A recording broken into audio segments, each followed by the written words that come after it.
Hi Wanderers of Limveld, welcome back to the channel.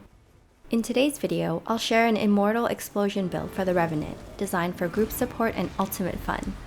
This build enables your team to play aggressively with the Immortal buff active. If you're exploring what Nightreign has to offer, consider subscribing for more content. Let's get started. This build requires some RNG to gather the necessary relic pieces, but fortunately, there are viable alternatives.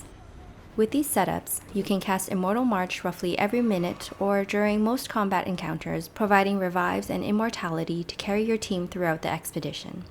It's also effective for solo play, as the explosion delivers significant burst damage, and the immortality effect lets you deal lots of damage without worrying about taking hits for a short period of time. For those unfamiliar with the Immortal March or are new to the Revenant, here's a quick overview.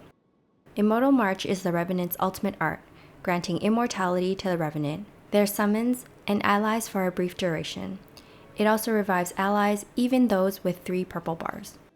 For this build, we're using the Giant's Cradle Grail with a triple blue slot combination, available for purchase at the Small Jar Bazaar after defeating 7 Night Lord bosses.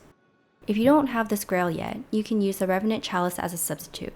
I'll explain which relics you'll need to significantly reduce Immortal March's cooldown. There are 3 ways to reduce your Ultimate Art cooldown: stacking Ultimate Art gauge plus 3 on green or blue relics, stacking defeating enemies fills more of the art gauge, stacking art gauge fills moderately upon critical hit. The second option, defeating enemies fills more of the art gauge, is the least effective, as it doesn't trigger during boss fights where no additional enemies are present, making it less reliable for prolonged encounters. Testing shows that stacking Ultimate Art gauge plus 3 is more consistent, as it only requires you to engage in combat and deal damage. However, if you have the Grail and Knight of the Baron relic, which you can obtain by defeating Gaping Jaw, stacking the art gauge fills moderately upon critical hit provides a slightly faster cooldown reduction for Immortal March. If you're using the Revenant Chalice as an alternative, which can be obtained by completing the Revenant's second Remembrance quest, stacking blue and green relics with Ultimate Art gauge plus 3 and equip the Old Portrait in its colorless slot achieves a similar result. That covers the build. Now let's jump into some gameplay to see how it performs. We're gonna hit the castle by riding the Hawk.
Frederick is doing all the carry for this crystalline boss.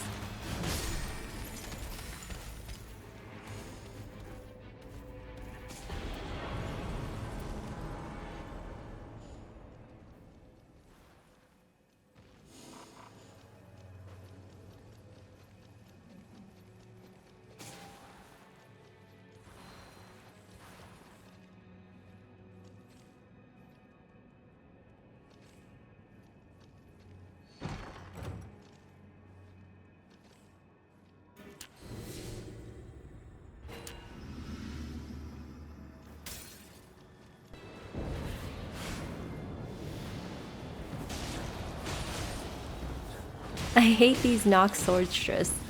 Their flow swords are pretty rough to dodge.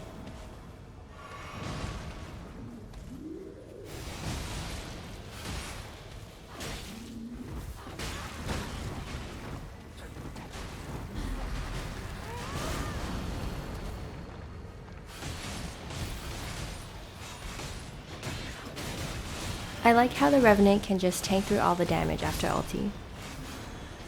I feel like a lot of players often overlook how strong her ultimate really is.